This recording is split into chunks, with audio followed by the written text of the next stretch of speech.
Hello and thanks for checking out ChartGuys.com. We're proud to be one of the most successful technical analysis communities online, teaching you the skills to become a more confident, effective, and informed trader. Join our community of hundreds of analysts worldwide working together to learn the charts, generate profit, and achieve financial independence. For access to daily live chart analysis and market coverage, a thriving chat community, along with dozens of hours of exclusive educational materials. We look forward to seeing you. Let's check out some charts. A lot of red out there in Canadian MJ today. We have CanTrust being halted and really the final death gasps out of that company. We've got ACB unable to find a bottom in its dump, breaking key support. We've got APHA dumping out of nowhere today, potentially some speculation that they may be looking to buy CanTrust assets, which would mean dilution. That's all speculation. It was definitely a noticeable dump there. And CGC holding on just fine. So CGC has a daily inside bar. The bulls need a more convincing break and follow through, but the bulls will definitely take today's action. Looking around the sector and seeing what everybody else did, this is a big sigh of relief. Most important support is 26.36. If we break that level from here, big red flag for the bulls. If that level holds, then they're holding on. Resistance is 28.74, 29 psychological, and then we're looking up at 29.62 before some gap fill. So bulls still holding on. We have the FOMC tomorrow at 2 p.m. Eastern. Market should see some volatility as a result of that, so certainly worth paying attention to. Cron closed weak, down at the low. Again, only supports down here, 1105, 1071, and 1058. The bulls never convincingly got follow through, and resistance is now 1177 and 1241. Bulls not proving anything on Cron. Weekly time frame is a bear flag, potentially going to confirm itself. We would have to break 1058 to see that confirmation, but that's currently the direction we are headed. ACB dropped down below 538, lowest price of 2019. Any bounce on the daily time frame from here, we're looking for a lower high compared to 650. We had a little bit of a bounce at the end of the day, certainly not convincing, and it's possible that we do drop to a lower low tomorrow. We have to be watching 514 and then 5 psychological support. The bulls have to hold 514 and break 529 to give some breathing room for the potential of an hourly trend change. But as of right now, that's a weak bounce at the end of the day. APHA, so here's this dump. And you can see on the 5-minute time frame, it really just came out of nowhere here, where we just started dropping real fast. A lot of bear volume. I did play an oversold bounce there.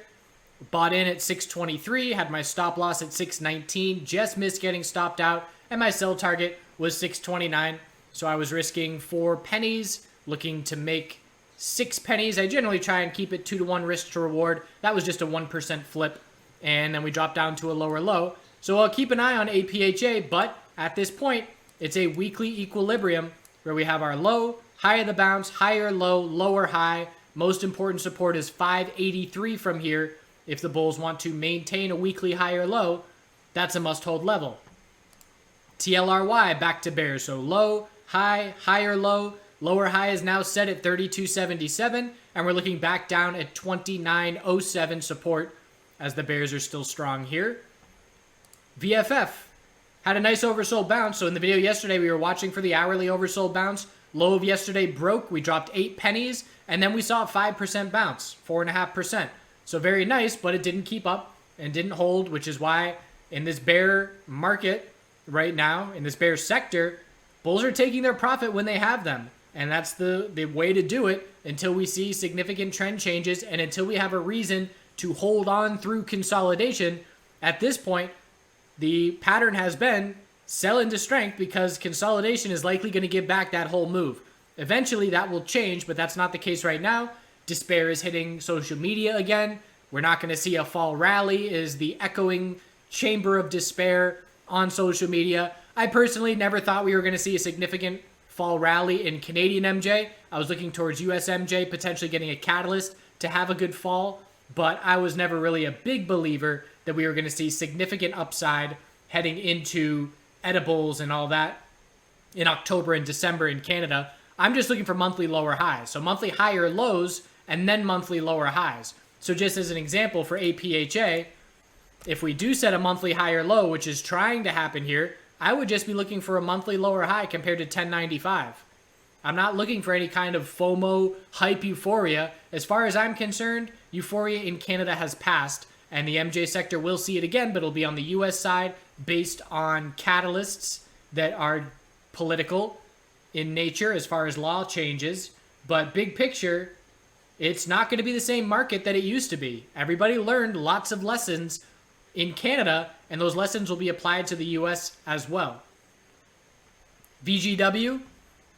So holding on here, daily inside bar, double top up at 380 resistance. And if we pull back tomorrow and break 363, our lower high will be set, and the bulls will have to hold 341. If we break 380, we're looking right back up at 390. So all in all, holding on pretty well, but still the potential of this tightening 4-hour range. Just watching to see, are we going to set a lower high and pull back, or can we break 380? PYX got the bull break we were looking for. Cup and handle pattern on the daily confirmed. So left side of resistance, consolidation, inability to break resistance, bull flag, and then breakout. Like I said yesterday's video, I didn't trade this play because the liquidity, the bid and the ask spread, just not ideal. But after that $16 break, we did see about 5% of upside. So there was opportunity there. Did see profit taking at the end of the day, but just looking for an hourly higher low to form. We'll see if the bulls can keep this momentum in their favor to get some follow through. Resistance now is 1690, 17, and then 1710 as short-term resistance levels. Curaleaf bulls standing out absolutely amongst a bunch of ugly names out there. Daily inside bars broke bullish, and we're looking up at 1075 and 1080 as short-term resistances. And if we're going to lose the daily uptrend, we would have to break 962. So bulls have some nice space to work with and a close up at the high of the day. CWeb. Gap down, wrong name. So CWeb pulling back. The daily uptrend is still intact. The bulls must hold 2094. Have we changed the hourly trend back to bulls? Not yet. We have our low, high of the bounce, higher low. Bulls have to break 2275 to change the hourly trend and give us the daily higher low. If we lose the daily uptrend, that's a red flag, but it's still holding at this point. GTII, nice continuation. Have we lost the hourly uptrend? Not yet. If we lose the hourly uptrend, we zoom out and we look for a daily higher low compared to 1241. Bulls have some nice space to work with. Resistance is 1380, and we did break 1368, and that is definitely notable. Have we changed the weekly trend? No, but we broke some resistance, and the bulls have a lot of space to try and change this weekly trend into October. OH had a weird close, so we didn't really close at the low of the day. I guess we did, but look at that candlestick at the end of the day. Just looking at the last 2 minutes, we had a spike, and then we pulled back 3%. I don't know what's going on there, but we're going to be watching the low. We have our low of 717. High of the bounce is 762. Bulls are trying for a higher low compared to 717, and we would have to break 762 to change the trend. News came out today about the progress for the OH and CL deal, and it pretty much said there's another month of waiting time. So the discount of OH to CL yesterday was 6%, and now it's back up to 11%. Why did that happen? Because we know nothing is going to happen as far as the deal going through for another month. So rather than bulls have their funds sit stagnant for a month, they're going to try and do other things with them elsewhere because they know they don't have to put them in OH to get that discount until the end of that new month extension period. And if there's no word in that month, then the deal will go through. I should say no word from the DOJ during that month. So OH struggling to get a bounce going and still fairly weak. CL, a little bit stronger, so that's where the discount comes in. CL gained ground against OH today. So the hourly time frame, we have the low.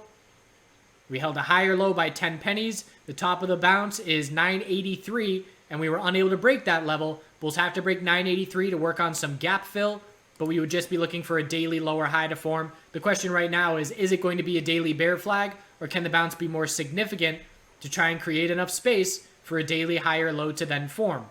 TRUL, a lot of insiders selling yesterday, so the price reacting to that today with a big pullback and a close at the low of the day. Anything above 1036 is a daily higher low, but the bears have a lot of control in the short term, and the hourly RSI is on the verge of oversold. IAN keeps dropping to lower lows. I'll be interested when the daily RSI gets oversold, for an oversold bounce. I did it many times in the last few months.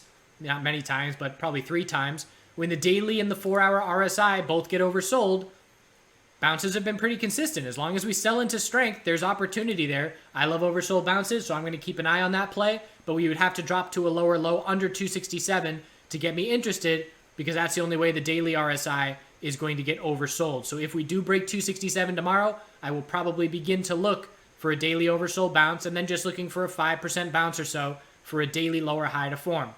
So, sector despair, can trust ACB still overhangs.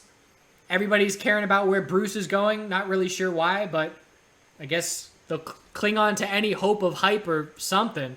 He has advisory roles, which is great, but I mean, if you're going to be expecting anything more than just a quick pump on these stocks from that, not sure what you're hoping for. He hasn't announced an MSO yet. He's holding that for its own announcement, so it gets a little bit more oomph, in my opinion. But even then, I don't think it's going to be significant as far as changing momentum in the sector. You give that Bruce news in this MSO sector when we're in weekly uptrends, it's going to have a major impact. You give that news when we're in weekly and daily downtrends, we'll get a little bounce. Bulls will sell into that bounce, and it'll give us lower highs. So I'm not getting hyped up over that, and I don't really care a whole lot about it. I'll be interested to see where he goes, but honestly, it seems to me like bulls are just grasping for straws and hoping for anything to get some momentum going. So bottom line, S&P 500 is on the verge of all-time highs and still strong. This sector is beat up, and very beat up at that.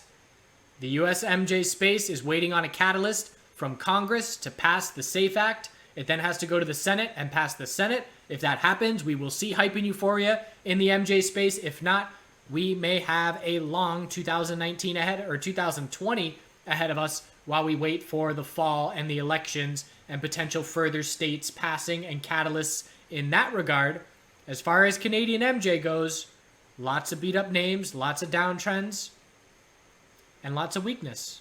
So protect that capital. There will be opportunities for the bulls again.